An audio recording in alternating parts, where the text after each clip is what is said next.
تمہیں پتہ نہیں ہے کہ یہ مسجد عام مسجد نہیں ہے.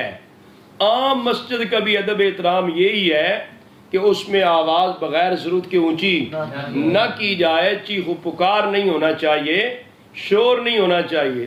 لیکن خاص طور پہ وہ مسجد شریف جو مسجد نبوی شریف ہے، مسجد رسول اللہ صلی اللہ علیہ وسلم ہے، اس کا ادب احترام اور زیادہ ہے. اس کی وجہ کیا ہے جو اور زیادہ ہے؟ یہاں پر شارحین حدیث نے بھی اس بات کو جو ہے وہ ذکر کیا ہے کہ یہ قید جو فی مسجد رسول اللہ صلی اللہ علیہ وسلم کی ہے، یہ قید احترازی نہیں ہے، یہ قید واقعی ہے. واقعی یہ ہے فی مسجد رسول اللہ صلی اللہ علیہ وسلم کی جو قید ہے. حضور کی مسجد میں تم کھڑے ہو آوازیں اونچی کر رہے ہو کہ مسجد نبوی کا ادب احترام باقی مسجدوں سے بھی زیادہ ہے. اس لیے کہ آقا حضور علیہ السلام مسجد نبوی کے ساتھ متصل آپ کا روزہ مبارکہ ہے جس میں آپ تشریف فرما ہیں. ریاض الجنہ کے ساتھ متصل آقا حضور کا روزہ مبارک. تو مسجد میں آواز اونچی ہو تو حضور علیہ السلام کے روزہ مبارک تک پہنچ رہی ہے. سرکار دو عالم صلی اللہ علیہ وسلم کی ذات اقدس وہ ارفع و اعلیٰ ذات ہے، وہ اس قدر جو ہے وہ ادب و احترام کے لائق ذات ہے کہ آقا حضور علیہ السلام کی بارگاہ میں آواز کا اونچا ہو جانا یہ بھی بے ادبی تصور کیا جاتا ہے. اور باقاعدہ طور پہ قرآن مجید میں سورہ حجرات کی ابتدائی آیات اس بات کا اعلان کر رہی ہے کہ بارگاہ نبوی کے آداب کس قدر سخت ہیں. اور سرکار دو عالم صلی اللہ علیہ وسلم کی ظاہری حیات مبارکہ میں جس قدر آداب رسول صلی اللہ علیہ وسلم تھے، آپ کے وصال مبارک کے بعد بھی شارحین حدیث لکھتے ہیں اسی طرح ادب رسول صلی اللہ علیہ وسلم کو مروزے خاطر رکھنا مسلمانوں پہ لازم اور ضروری ہے. آوازیں اونچی نہیں ہو سکتی، آواز اونچی نہیں ہو سکتی. حضرت عمر فاروق رضی اللہ تعالیٰ نے ان لوگوں کو کہا تم دور سے آئے ہو، تم جو ہے نا اس بارگاہ کے مسجد نبوی شریف کے آداب سے آگاہ نہیں تھے، میں تمہیں ایک بار چھوڑ رہا ہوں، ورنہ اگر اس شہر سے ہوتے جاننے والوں میں کوئی آدمی ہوتا تو اس کو میں ضرور سزا بھی دلواتا، اس کو میں مارتا کہ تو حضور کی مسجد میں آواز اونچی کر رہے ہو. تو پتہ چلا کہ حضور علیہ السلام کی بارگاہ میں جس طرح ظاہری حیات مبارکہ میں ادب احترام تھا، بعد از وصال نبوی بھی ادب احترام وہی ہے کہ آواز کا اونچا کرنا ممنوع ہے. اور انسان کے لیے بہت بڑی بد نصیبی ہے اور بہت بڑی معرومی ہے. قرآن مجید نے تو بیان فرمایا یا ایھا الذین آمنوا لا ترفعوا اصواتکم فوق صوت النبی ولا تجہروا له بالقول کجہر بعضکم لبعض ان تحبط اعمالکم وانتم لا تشعرون. اے ایمان والو، اپنی آوازیں بلند نہ کرو. نبی پاک صلی اللہ علیہ وسلم کی بارگاہ کی یہ ادب اللہ نے بیان فرمایا لا تجہروا له بالقول کجہر بعضکم لبعض، جس طرح آپس میں بات چیت کرتے ہو ایسے آواز جاری آواز میں نہ کرو بات. ان تحبط اعمالکم وانتم لا تشعرون. یہ بارگاہ اتنی نازک ترین بارگاہ ہے، اس بارگاہ میں آواز اونچی ہو جائے تو زندگی بھر کا سرمایہ ضائع ہو جاتا ہے. ان تحبط اعمالکم، تمہارے اعمال، عمل بھی نہیں کہا، اعمال قرآن نے کہا، وہ بھی اضافت استغراق کی. تمہارے سارے اعمال، تمہاری زندگی بھر کی نیکیوں کی جمع پونجی اور سارا خزانہ ضائع ہو جائے گا. ان تحبط اعمالکم وانتم لا تشعرون. تب بھی صوفیاء کرام بزرگان دین کے بارے کہا جاتا ہے کہ وہ بارگاہ نبوی کا کس قدر ادب اور احترام اور عزت خاطر رکھتے تھے کہ انہوں نے اس بارگاہ کو یہ باقاعدہ طور پہ یہ درجہ دیا ہے کہ یہ بارگاہ جو ہے یہ تو ادب گاہ زیر آسماں از عرش نازک تر، نفس گم کردہ میں آیت جنید و بایزیدی جاں. اتنے بڑے بزرگ سلطان العارفین، خواجہ خواجگان، خواجہ بایزید بستامی صاحب رحمۃ اللہ علیہ جیسی ہستی، اور سید الطائفہ، شیخ الطائفہ خواجہ جنید بغدادی رحمۃ اللہ علیہ جیسی ہستیاں بھی اس بارگاہ میں آتی ہیں تو اپنا سانس بھی روک کے رکھتی ہیں کہ کہیں سانس بھی اونچا ہو جائے تو اس بارگاہ کے ادب کے خلاف نہ چلا جائے. اس قدر ادب اور احترام کیا گیا ہے تو لہٰذا بارگاہ نبوی کا ادب اور احترام بہت زیادہ ہے، بلکہ شفا شریف اور اس کی شرح میں باقاعدہ طور پر یہ روایت موجود ہے کہ حضرت امام مدینہ المنورہ سیدنا امام مالک رضی اللہ تعالیٰ کے دور میں جب آپ مسجد نبوی شریف کے امام تھے، خطیب تھے اور پوری فقہ مالکی کے آپ بانی بنتے ہیں، آپ کے زمانے میں خلافت عباسیہ کا جو پہلا خلیفہ ہے وہ وہاں پہ حاضر ہوا اور اس نے جا کر یہ مسئلہ پوچھا حضرت امام مالک رضی اللہ تعالیٰ عنہ سے کہ آقا حضور کے روزہ مبارک پہ حاضری دیتے وقت جو ہے چہرہ حضور علیہ السلام کی طرف کیا جائے یا قبلہ کی طرف، استقبل رسول اللہ صلی اللہ علیہ وسلم ام استقبل القبلہ، چہرہ میں حضور کی طرف کروں یا قبلہ کی طرف کروں؟ تو امام مالک رضی اللہ تعالیٰ فرمایا تھا لما تصرف وجہک عنہ وہو وسیلتک وسیلت ابیک آدم، تو اپنا چہرہ بادشاہ کیوں پھیرتا ہے حضور کی ذات سے؟ حضور کی ذات تو وہ ذات ہے جو تیرے لیے بھی وسیلہ تیرے باپ حضرت آدم علیہ السلام کا بھی وسیلہ ٹھہری ہے۔ تو جو خلیفہ منصور خلافت عباسیہ کا یہ پہلا بادشاہ گزرا ہے، پوری دنیا اسلام کا بادشاہ تھا، اس نے جا کر یہ مسئلہ پوچھا کیا یہ بارگاہ جو ہے اس کے آداب اسی طرح جس طرح حضور کی ظاہری حیات مبارکہ میں تھے؟ کیونکہ آوازیں اونچی ہو گئی تو اس وقت امام مالک نے ان کو منع کیا۔ آپ نے فرمایا سورہ حجرات کی پہلی آیات نہیں پڑھی ہوئی جس میں اللہ تعالیٰ فرماتا ہے یا ایھا الذین آمنوا لا ترفعوا اصواتکم فوق صوت النبی، اپنی آواز نبی کی آواز سے اونچی نہ کرنا، اور ولا تجہروا لہ بالقول کجہر بعضکم لبعض ان تحبط اعمالکم وانتم لا تشعرون۔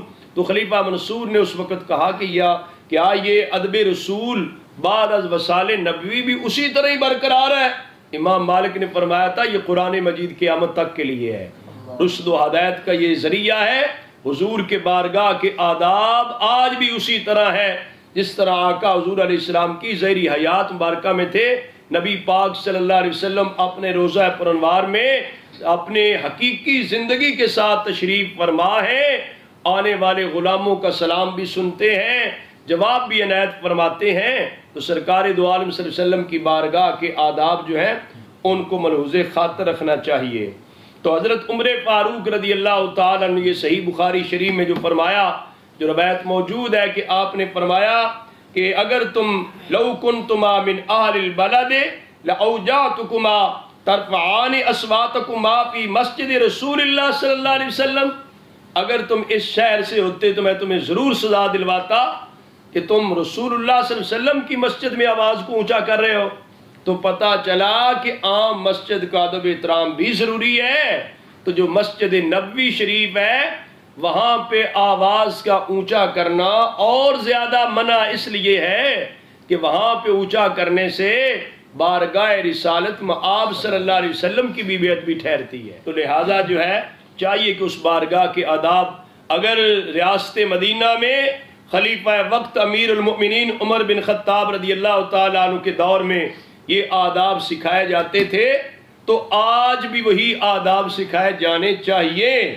افسوس کے ساتھ کہا جاتا ہے کہ گزشتہ سال جب وہاں پر کچھ سیاسی قیادت پاکستان سے گئی جن کے نتیجے میں کچھ لوگوں نے شور کیا، تو بندہ ناچیز مسجد نبوی میں حاضر تھا، تو میں نے وہ شور خود بھی سنا، تو انتہائی افسوس اور دکھ ہوا کہ یہ لوگ کتنے بےہودہ ہیں، انہیں اس بارگاہ کا احساس نہیں ہے کہ حضور کا روزہ مبارک ہے، آپ کے روزہ مبارک کے سامنے عجیب قسم کی آوازیں بلند کر رہے ہیں اور نعرہ بازی کر رہے ہیں، الڈل بازی کر رہے ہیں۔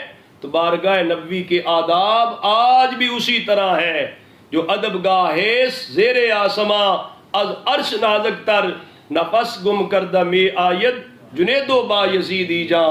اس بارگاہ کا ادب ہی ملحوظ خاطر رکھنے میں ہماری کامیابی ہے۔ اللہ تعالی ہمیں عمل کی توفیق عطا فرمائے۔ حضرت سیدنا امام بخاری صاحب رحمۃ اللہ علیہ نے اسی ترجمہ الباب کے تحت یہ حدیث پاک بھی ذکر کی جس کو پہلے بھی ہم پڑھ چکے ہیں۔ حضرت عبداللہ بن کعب بن مالک رضی اللہ تعالیٰ روایت کرتے ہیں کہ حضرت کعب بن مالک رضی اللہ تعالیٰ عنہ نے ابن ابی حضرت رضی اللہ تعالیٰ عنہ سے اپنے قرض کا مطالبہ کیا تھا، جو قرض انہوں نے لینا تھا ان سے۔ رسول اللہ صلی اللہ علیہ وسلم کے عہد مبارک میں فی المسجد، مسجد شریف میں تھے، مسجد نبوی شریف میں، فرتفعت اصواتہما حتی سمعہا رسول اللہ صلی اللہ علیہ وسلم وہو فی بیتہ. سرکار دو عالم صلی اللہ علیہ وسلم گھر میں تشریف فرما تھے. ان کی آواز قدر معمول سے اونچی ہو گئی، اگرچہ اس طرح اونچی نہ ہوئی جو شور بنتا ہے یا چیخ و پکار بنتا ہے، وہ اس طرح نہ تھی، لیکن ویسے عام بندہ قرض کا مطالبہ کرتا ہے تو اس وقت بات چیت کرتے معمول سے کچھ زیادہ ہونے لگی تو رسول اللہ صلی اللہ علیہ وسلم اپنے گھر میں تشریف فرما تھے. آپ ان کی طرف تشریف لائے اور آقا حضور علیہ السلام نے اپنے حجرہ مبارکہ کا پردہ ہٹایا. ونادا کعب بن مالک، کعب بن مالک کو آقا حضور علیہ السلام نے ندا دی تو آقا حضور نے فرمایا یا کعب، اے کعب. حضرت کعب رضی اللہ تعالیٰ عرض کی لبیک یا رسول اللہ صلی اللہ علیہ وسلم، اے اللہ کے رسول میں حاضر ہوں، میں حاضر ہوں. سرکار دو عالم صلی اللہ علیہ وسلم نے فَأَشَارَ بِيَدِهِ أَنْ دَعِ الشَّطْرَ مِنْ دَيْنِكَ، آقا حضور علیہ السلام نے اپنے ہاتھ مبارک سے اشارہ، کیا معنی ہے؟ اشارہ کیا ہے کہ اپنے قرض سے آدھا قرض جو ہے اس کو چھوڑ دے، آدھا قرض. اللہ اکبر، آقا حضور مہربان ہے، سارے غلاموں پر ہی مہربان ہے. تو حضرت کعب بن مالک پر بھی مہربانی کی ہے کہ وہ اگر قرض معاف کر دے گا تو اس کو بھی ثواب مل جائے گا، اور ابن ابی حضرت جو اس کے لیے مشکل بنی ہے، وہ قرض ادا نہیں کر پاتا، اس کا آدھا قرض معاف ہو گیا، اس کے لیے آسانی ہو جائے گی. حضور تو سب غلاموں کے لیے، ساری کائنات کے لیے رحمت بن کر تشریف لائے ہیں. آپ نے انہیں اشارہ کیا کہ آپ آدھا جو ہے چھوڑ دے، معاف کر دے. حضرت کعب نے فوراً عرض کی قد فعلت یا رسول اللہ، اے اللہ کے پیارے رسول صلی اللہ علیہ وسلم، میں نے ایسے کر دیا ہے. آپ نے جیسا اشارہ فرمایا ایسے میں نے. یہ ہے صحابہ کرام. آج ہمارا حال بھی دیکھ لیں، اگر ہمیں قرض معاف کرنا پڑے تو کس قدر مشکل ہوگا، لیکن آقا حضور کے اشارے پر صحابہ کرام رضوان اللہ علیہ مجمعین کا جذبہ دیکھیں. کہتے ہیں کہ حضور نے اشارہ کیا، میں نے عرض کیا قد فعلت یا رسول اللہ صلی اللہ علیہ وسلم، اے اللہ کے پیارے رسول میں نے ایسے کر دیا ہے. تو کسی سے قرض کی معاف کر دینا یہ تو بہت بڑا ثواب ہے. صرف مسلمان کو قرض دینا ہی بڑا ثواب ہے. صدقہ خیرات کرنے سے زیادہ اجر و ثواب ملتا ہے قرض دینے پر. اس لیے کہ اہل علم کہتے ہیں کہ صدقہ خیرات تو ہم دیتے ہیں تو ہمیں کیا پتہ کس قدر بندہ محتاج ہے، ضرورت مند ہے، لیکن قرض وہی لیتا ہے جس کو ضرورت ہوتی ہے. وہ ضرورت مند ہوتا ہے، مشکل میں ہوتا ہے تو وہ قرض مانگتا ہے. لہذا کسی کو قرض دینا یہ صدقہ کے اجر و ثواب سے بھی زیادہ ثواب لینا، پھر اس قرض میں مہلت دے دینا اور زیادہ ثواب، پھر وہ قرض معاف کر دینا یہ تو اور بڑا ثواب ہے. تو آقا حضور علیہ السلام کی یہ تعلیمات مبارکہ ہیں. ہمیں بھی چاہیے کہ ہم معاشرے میں اچھی روایات جو ہیں ان کو جاری کریں، ان کو برقرار رکھیں، لوگوں کے ساتھ رحم دلی سے پیش آئیں، ان کے لیے آسانیاں پیدا کریں. سرکار دو عالم صلی اللہ علیہ وآلہ وسلم نے یوں ہی حکم دیا تو راوی کہتے ہیں حضرت کعب رضی اللہ، مجھے حضور نے اشارہ کیا ہے آدھا چھوڑ دے، معاف کر دے. تو کہتے میں نے عرض کیا کہ حضور میں نے کر دیا ہے. تو رسول اللہ صلی اللہ علیہ وسلم نے ابن ابی حضرت سے کہا قم فقدہ، کہ اٹھئے آپ بقایا جو آدھا رہ گیا وہ تو ادا کر دے. آقا حضور جانتے تھے کہ اس کی آدھے کی ادائیگی کی استطاعت ہے، آدھا ادا کرنا اس کے لیے مشکل ہے، اس کی مشکل بھی آسان کر دی اور کعب بن مالک کو قرض بھی دلوا دیا. یہ سرکار دو عالم صلی اللہ علیہ وسلم کی مہربانی ہے کہ آپ نے دونوں کے لیے جو ہے وہ کمال مہربانی فرمائی جس کے ساتھ دونوں کا مسئلہ حل ہو گیا. تو یہاں پر ترجمہ الباب میں وہی بات تھی جس کو میں نے پہلے عرض کر دیا ہے کہ معمول سے بھی آوازیں کچھ اونچی ہو گئی تو آقا حضور علیہ السلام نے حجرہ مبارکہ کا پردہ اٹھا کر ان کا مسئلہ حل کروا دیا. تو لہذا مسجد نبوی شریف مسجد رسول صلی اللہ علیہ وسلم ہے، اس کا ادب اور احترام بہت زیادہ ہے. حضرت سیدنا امام بخاری صاحب رحمۃ اللہ علیہ نے فرمایا باب الحلق والجلوس فی المسجد، مسجد میں بیٹھنا، مسجد میں حلقے قائم کرنا، درس و تدریس کے حلقے، قرآن مجید پڑھانے کے حلقے، حدیث پاک پڑھنے کے حلقے قائم کرنا، تربیت کے ذکر کے حلقے قائم کرنا مسجد میں، ظاہر مسجد جو ہے اللہ تعالیٰ کے ذکر کے لیے، عبادت اور بندگی کے لیے اور درس و تدریس کے لیے ہوتی ہے، لوگوں کی تبلیغ کے لیے ہوتی ہے، تو یہ علمی حلقے قائم کرنا، تربیتی حلقے قائم کرنا، یہ شرعاً جائز درست بلکہ بہتر ہے، ان میں کسی قسم کی کوئی قباحت نہیں ہے۔ حضرت امام بخاری صاحب رحمۃ اللہ علیہ نے یہ ترجمۃ الباب اس کے تحت جو حدیث پاک لے کر آئے، اس کے راوی حضرت سیدنا عبداللہ بن عمر رضی اللہ تعالیٰ عنہ ہے۔ وہ فرماتے ہیں ایک شخص نے نبی پاک صلی اللہ علیہ وآلہ وسلم سے سوال کیا، وہو علی المنبر، نبی پاک صلی اللہ علیہ وآلہ وسلم ممبر شریف پر جلوہ افروز تھے۔ سرکار دو عالم صلی اللہ علیہ وآلہ وسلم سے یہ سوال کیا اس شخص نے کہ سرکار دو عالم صلی اللہ علیہ وسلم سے پوچھا، ما ترا فی صلاۃ اللیل، صلاۃ اللیل کے بارے میں آپ کی رائے کیا ہے؟ آقا حضور آپ کی کیا رائے مبارک ہے، ہدایت مبارک ہے؟ نبی پاک صلی اللہ علیہ وسلم نے فرمایا، مسنا مسنا، دو دو رکعتیں پڑھنی چاہیے، دو دو رکعتیں، ہاں رات کی نماز، تہجد کی نماز، صلاۃ اللیل جو ہے دو دو رکعتیں رات کو پڑھنی چاہیے۔ فَإِذَا خَشِيَ أَحَدُكُمُ الصُّبْحَ صَلَّى وَاحِدَةً فَأَوْتَرَتْ لَهُ مَا صَلَّى۔ تو حضور علیہ السلام نے فرمایا جب تم میں سے کسی ایک کو یہ خدشہ ہو کہ اب صبح کا ٹائم ہونے والا ہے، فجر طلوع ہونے والی ہے، تو وہ ایک رکعت اور پڑھ لے، ایک رکعت، ہاں وہ ایک رکعت اور پڑھ لے۔ اور حضور نے فرمایا فَأَوْتَرَتْ لَهُ مَا صَلَّى، جو اس نے ایک رکعت اور پڑھے گا دو کے ساتھ ملا کر، وہ ایک دو کو طاق بنا دے گی، وتر بنا دے گی۔ ایک دو کو کیا بنا دے گی؟ ہاں ایک دو کو وتر بنا دے گی۔ ایک کو دو کے ساتھ ملا کے پڑھے گا، ویسے دو دو پڑھتا رہے، لیکن جب سمجھے فجر طلوع ہونے والی ہے، رات کا وقت ختم ہونے والا ہے، تو چونکہ وتر جو ہے تہجد کی نماز کے ساتھ آقا حضور علیہ السلام پڑھا کرتے، تو تہجد کے نوافل جو ہیں ان کے آخر میں حضور وتر پڑھا کرتے، اور حضور نے تعلیم بھی یہی دی کہ اگر ہو سکے تو جو رات کو اٹھ کر تہجد پڑھنے کے عادی ہیں، جن کو پڑھنے پہ استطاعت اور توفیق میسر ہے، ان کے لیے بہتر یہ ہے کہ وہ وتر کی نماز کس وقت پڑھیں؟ تہجد کے نوافل کے آخر میں پڑھیں۔ جب تہجد کے نوافل ادا کرے دو دو پڑھتا جائے، آخر میں جو ہے دو کے ساتھ ایک اور ملا کے تین رکعتیں وتر ادا کر لے۔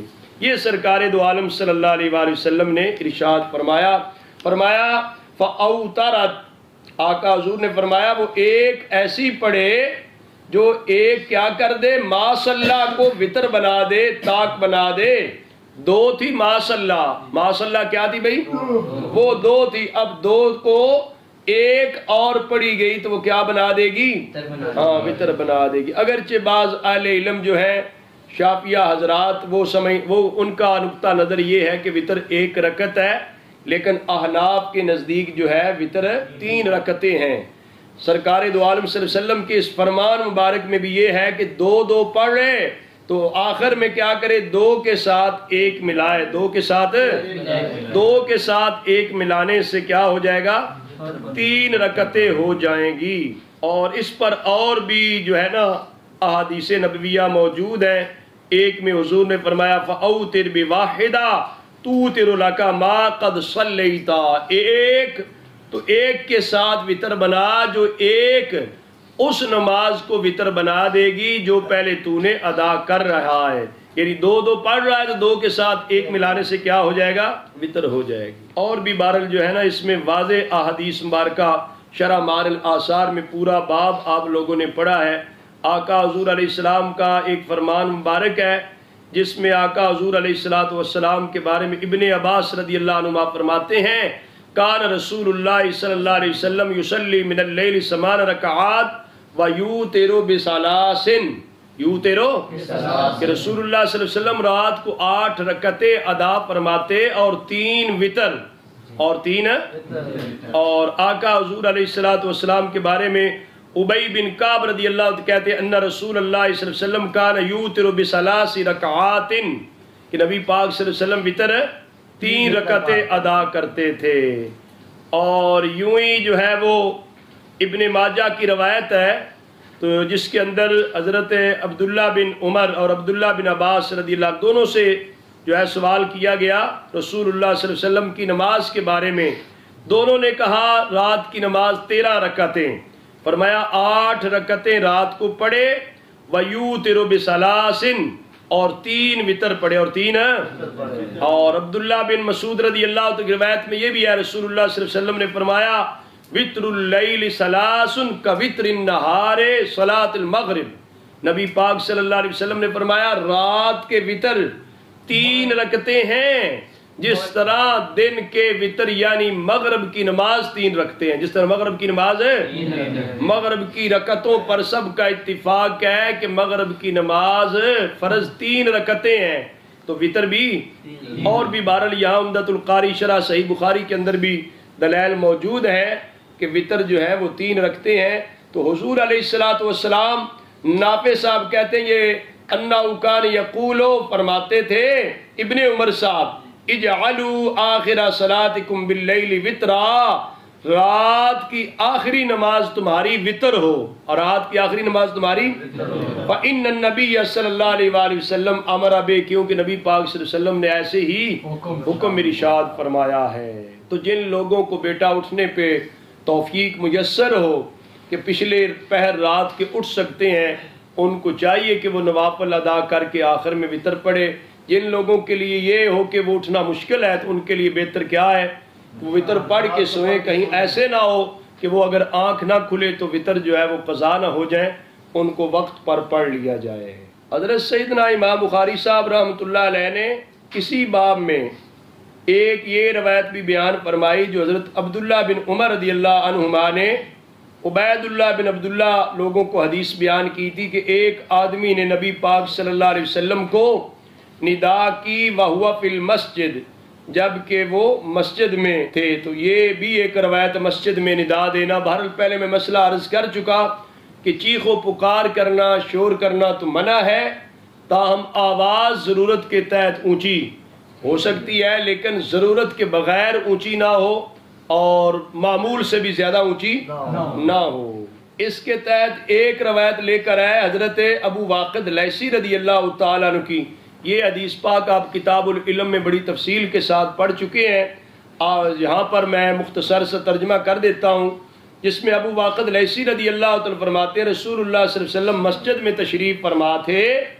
3 لوگ آئے، 2 رسول اللہ صلی اللہ علیہ وسلم کی طرف متوجہ ہو گئے، ایک آگے چلے گئے.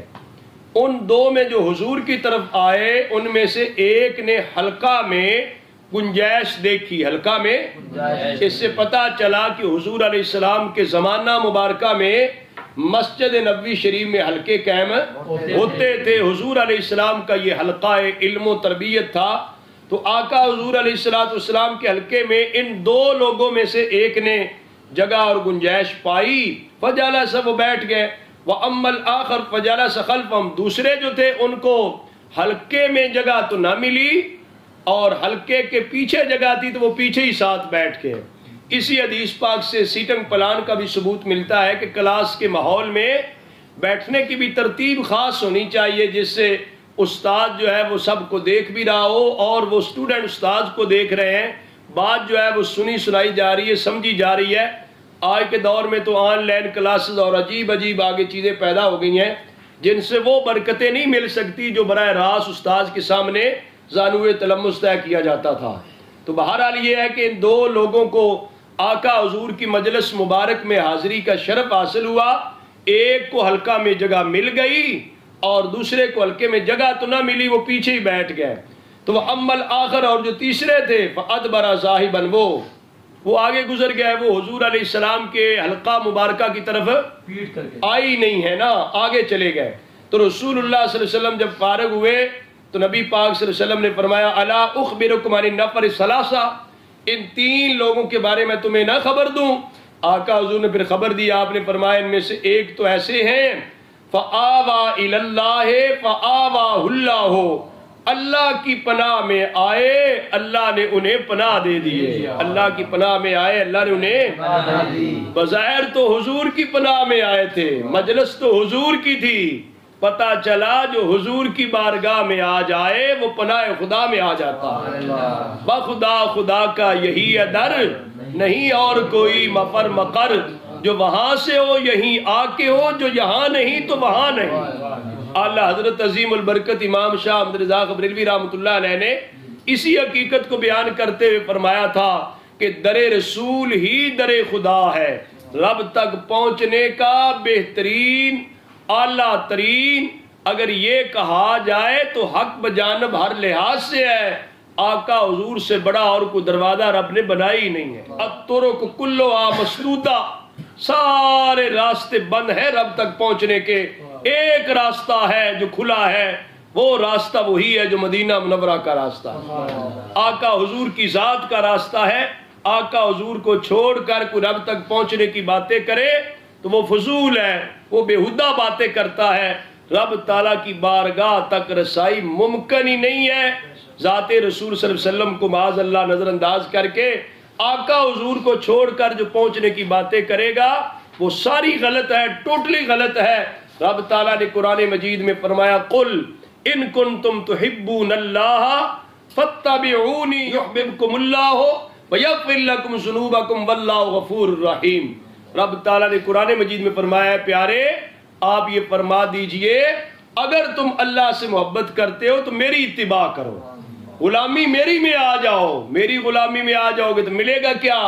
یحببکم اللہ، پہلے تمہارا دعویٰ ہے رب سے محبت کا، اب وہ دعویٰ بھی قبول ہو جائے گا، اب ساتھ انعام کے طور پہ یہ سرٹیفکیٹ بھی مل جائے گا کہ اب تمہارا رب بھی تمہارے ساتھ محبت کرتا ہے۔ وَيَغْفِرْ لَكُمْ ذُنُوبَكُمْ، اتباع رسول کی برکت سے اللہ تعالیٰ تمہارے گزشتہ گناہوں کو معاف کر دے گا۔ بہرحال در رسول ہی در خدا ہے، اس سے بڑا اور کوئی وسیلہ ذریعہ ذات رسول سے بڑھ کر کوئی وسیلہ نہیں ہے جو رب تعالیٰ کی ذات تک پہنچائے۔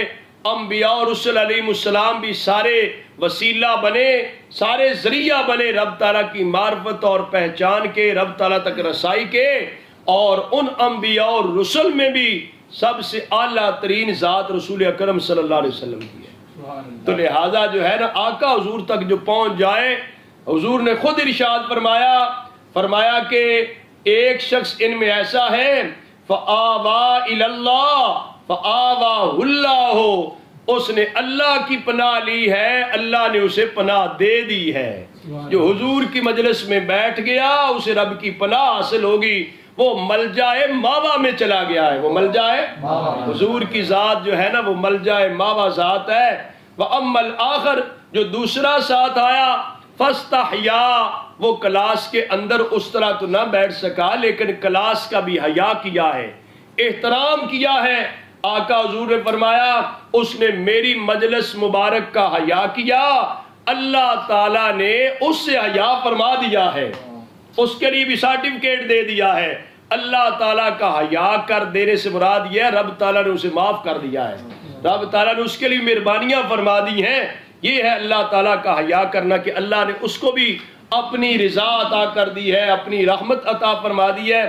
اور حضور نے فرمایا وَأَمَّا الْآخَرُ، جو تیسرا آدمی تھا فَأَعْرَضَ، اس نے اعراض کیا، فَأَعْرَضَ اللَّهُ عَنْهُ، اللہ تعالیٰ نے اس سے اعراض کر دیا ہے۔ اللہ اکبر، اللہ تعالیٰ نے اس سے اعراض کر دیا ہے۔ جو حضور سے اعراض کرے اللہ اس سے اعراض کر دیتا ہے۔ اللہ اکبر، جو تیرے در سے یار پھرتے ہیں، اللہ حضرت نے فرمایا جو تیرے در سے یار پھرتے ہیں، در بدر یوں ہی خار پھرتے ہیں، انہیں کہیں بھی پھر پناہ نہیں ملتی۔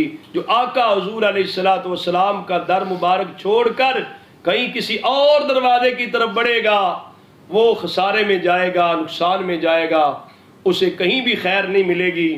خیر لینے کے لیے امت کو آج بھی کیا کرنا چاہیے؟ مسلم امہ کو در رسول کی طرف متوجہ ہونا چاہیے۔